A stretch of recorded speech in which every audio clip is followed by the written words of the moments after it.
Lovely introduction.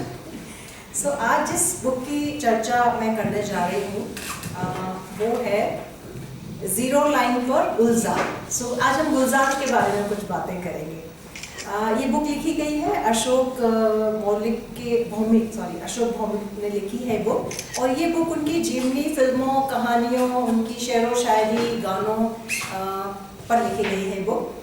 हालांकि 6-7 minute में इसको समेटना बड़ा मुश्किल है, फिर भी मैं कोशिश करती हूँ। गुलजार जिनकी ज़िंदगी कोहरे और आसमान के बीच में भीगती सी नज़र आती है, और उसका अक्स अक्सर उनकी फिल्मों में दिखाई देता है। इनका जन्म हुआ था 8 अगस्त 1934 में दीना नामक एक जगह में, जो पंजाब सूबे में है, जो पाकिस्तान में हुआ करता है। छोटा सा गांव, लेकिन बंटवारे में उनको लगभग 6-7 साल की उम्र में दिल्ली आना पड़ा, जब विभाजन हुआ था दोनों देशों का। एंड उनका समूचा, जहाँ पे इससे उनका समूचा बचपन और उससे जुड़ी दुख सुख की तमाम घटनाएं पीछे छूट गई थी पाकिस्तान में। सो खोने और गंवाने का जो दर्द ताउम्र गुला, वो उनकी लेखनी में हमें नजर आता है। सो 47 का विभाजन आज भी उनकी यादों में जिंदा है, और बावजूद दोनों देशों की सरकार और आम जनता के आपसी रिश्तों में लगातार जहर घोलने की कोशिशों के, गुलजार का ये मानना है कि इस बंटवारे में दोनों ही साइड के लोग नहीं चाहते थे, आज भी दोनों में भाईचारा जिंदा है। सो गुलजार की कहानियों में उनकी जो फौजी हैं, जो दोनों देशों के बॉर्डर पे तैनात हैं, उसका उन्होंने बहुत सारी कहानियों में जिक्र किया है, जो बेवजह अपने अपने मुल्कों के नेताओं के राजनीतिक स्वार्थों को पूरा करने के लिए एक दूसरे के दुश्मन बन गए बेवजह। एंड विभाजन पर लिखी हुई इनकी कहानी है 2 लोग, जिसमें वो अपने दर्द को बयां करते हैं कि हिंदुस्तान की चौकी का खान सामा और पाकिस्तानी फौज का ड्राइवर दोनों एक दूसरे के कट्टर दुश्मन थे। क्यों थे ये दोनों ही नहीं जानते थे। इसी भाव से गुलजार ने लकीरें एक कविता लिखी है, जिसमें वो कहते हैं कि लकीरें हैं तो रहने दो, किसी ने रूठ कर गुस्से में शायद खींच दी होंगी। इन्हीं को आओ बनाते हैं पाला, और आओ कबड्डी खेलते हैं।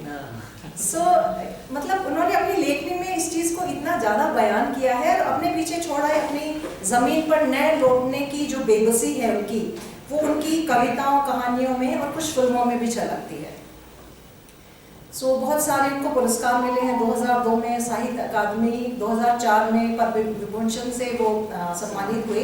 2009 में डैनी बॉयल की जो फिल्म आई थी स्लमडॉग मिलियनेयर, उनका गाना आई एम श्योर कितना फेमस हुआ है, जय हो, और उसको ऑस्कर अवार्ड भी मिला है। इसी गाने के लिए उनको ग्रैमी अवार्ड भी मिला था। बंटवारे के बाद दिल्ली आए और फिर वो बॉम्बे चले गए। वहाँ पे एक गैराज में, मोटर गैराज में उन्होंने एक मैकेनिक का काम किया, जहाँ पे कलर मिक्सिंग का काम होता है, जो गाड़ियों में कलर हम लोग बनाते हैं। और वो कहते हैं कि वो कलर मिक्सिंग की जो एक्सपर्टीज है वो मेरे को फिल्मों में भी बाद में काम आई। किसको कहाँ कैसे, भावों को कैसे मिक्स कर सकते हैं, वो सारी चीज़ें उन्होंने बखूबी से बाद में यूज़ की हैं। उसके बाद उनका परिचय हुआ विमल राय, ऋषिकेश मुखर्जी, इनके साथ उन्होंने सहायक के बतौर काम किया।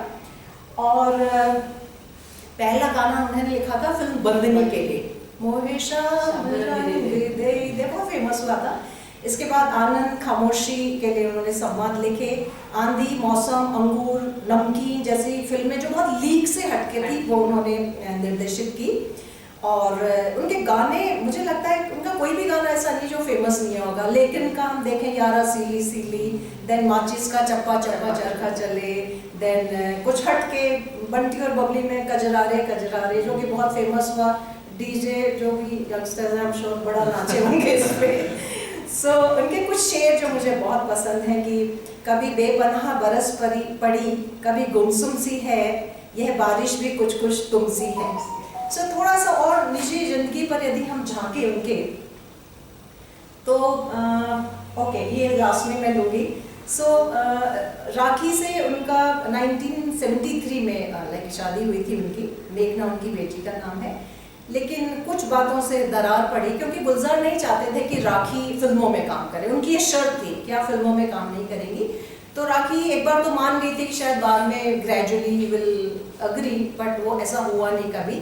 और एक वाकया है कि कब ज़्यादा उनमें तकरार हुई कि आंधी की शूटिंग हो रही थी कश्मीर में। सो वो लोग होटल में थे एंड शाम को वहाँ पार्टी वार्टी चल रही होगी, तो संजीव कुमार थोड़े से पी पा के he was out of control, और उन्होंने सुचित्रा को इंसिस्ट किया कि नहीं आप यहीं पे बैठो देर तक पकड़ के ऐसे। तो गुलजार ने उनको बचाने के लिए उनके रूम तक लेकर छोड़ के आए। तो राखी ने बहुत तगड़ा इस पे एतराज़ किया कि आपको क्या जरूरत थी उनके कमरे में जाने तक की। एंड सुनाए गुलजार ने उनको थोड़ा सा थप्पड़ भी मार दिया था। वहाँ से वो लोग उनमें बहुत ज़्यादा डिफरेंसेस आ गए थे एंड उसी नेक्स्ट मॉर्निंग उनको कभी कभी का ऑफर आया।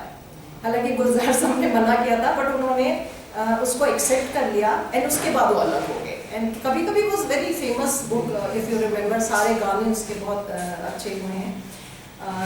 लेकिन मेघना नहीं चाहती थी उनकी डॉटर की लोग डिवोर्स लें, तो आज भी उन्होंने डिवोर्स नहीं लिया, राइट। लेकिन कहते हैं कि अभी भी गुलजार उनको बतौर बीवी के ट्रीट करते हैं, जैसे शाम को फ़ोन करेंगे कि मेरे घर में कुछ मेहमान आ गए हैं, आप फिश करी भेजो, या छोटी छोटी घटनाएं जो ये दिखाती हैं कि अभी भी वो कहीं ना कहीं कनेक्टेड है। और गुलजार की बहुत सारी शायरी में आप देखेंगे, मुझे लगता है ये उन्होंने राखी के लिए ही लिखी हुई है। सो गुलजार एज शायर की हम बात करें तो बड़े हिस्से में उन लोगों का जिक्र आता है जहाँ दुख और दर्द के साथ जीवन का कोलाहल है। गुलजार की रचनाओं में जीत का उल्लास भी नहीं है तो हार का हाहाकार भी नहीं है। जहाँ उनका यकीन रोशनी और अंधेरों को एक साथ जीने में है, तो वो राखी के साथ है भी और नहीं भी है, राइट। सो उनकी कहानी शॉर्टकट की ये लाइनें कि पहाड़ी रास्तों का अपना ही रोमांस है। हम धूप में चल रहे होते हैं कि सामने कोहरा पर्दा खींच के सामने खड़ा हो जाता है, और ये भी कि पहाड़ पर चढ़ते हुए ये एहसास ज़रूर होता है कि दुनियादारी हम कहीं बहुत नीचे छोड़ आए हैं। जो लोग ट्रैकिंग करते हैं पहाड़ों पे, संडे बहुत लोग जाते हैं, हम श्योर। सो उनको ये ज़रूर महसूस होता होगा कि जब हम बिल्कुल पीक पे ऊपर जाते हैं तो हमें लगता है दुनियादारी तो बहुत नीचे चली गई है, और उसका एक अलग ही ऑरा होता है, एक अलग दुनिया में होते हैं। तो गुलजार ने ये सब बहुत लिखा है। Okay, 1 minute left। So okay, Gulzar बहुत ही सीमित शब्दों में बहुत प्रभावशाली वर्णन दिखाते हैं अपनी कहानियों के।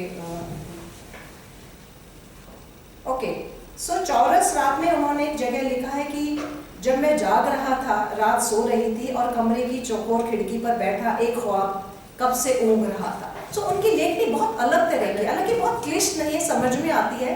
कई बार तो हमें लगता है हम समझ भी गए फिर भी कुछ नहीं समझे, मतलब अक्सर ऐसा होता है। और ये कि चलते चलते इस सुनसान हवेली में तन्हाई से ठोकर खा के मैं कितनी बार गिरा हूँ।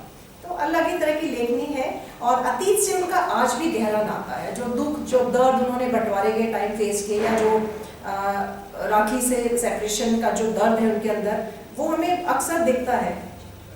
इजाज़त में आपने इफ़ यू रिमेंबर, राखी और नसरुद्दीन की एक वेटिंग रूम में मुलाकात होती है, हम सबने देखी होगी इजाज़त। उसको कितनी खूबसूरती से पूरी रात में उन्होंने उसके अतीत को दिखाकर और एक जो गलत फहमी है उसको अलग किया। एंड नेक्स्ट डे उनके हस्बैंड आ जाते हैं शशि कपूर और उनको लेके जाते हैं। तो छोटी छोटी चीज़ों को जो वो दर्शाते थे अपनी फिल्मों में, कलर्स का उनको बहुत तगड़ा ज्ञान था क्योंकि गैराज में काम किए हुए थे। सो इसी तरह पाकीजा, बॉबी, शोले, दीवार, त्रिशूल, अमर अकबर एंथोनी, ये कमर्शियल मूवीज़ थी।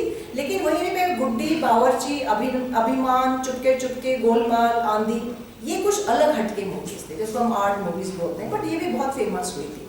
सो इनका एक शेर है जो मुझे बहुत पसंद है कि चलो अब जाने भी दो, क्या करोगे दास्तां सुनकर, खामोशी तुम समझ नहीं पाओगे और बयां हमसे नहीं होगा। बहुत अच्छा लिखते हैं। एंड और ये एक बहुत सामयिक उनकी जो लाइनें हैं जो हम स्क्रीन पे भी देख रहे हैं कि वो ये कहते हैं कि रिश्ता मरने से पहले बहुत देर तक वेंटिलेटर पे रहता है, बचाने की कोशिश अवश्य कीजिए। तो आज भी हम देखते हैं कि रिश्तों में कितनी कड़वाहट या खटास आती है और हम कोशिश नहीं करते हैं उसको थोड़ा सा बचाने की है। आज जो भी हम डिवोर्स केसेस या सारी चीज़ें देख रहे हैं उसमें कहीं ना कहीं मुझे लगता है उनका दर्द फिर से झलकता है। So this is all about Gulzar Sahab. Thank you so much.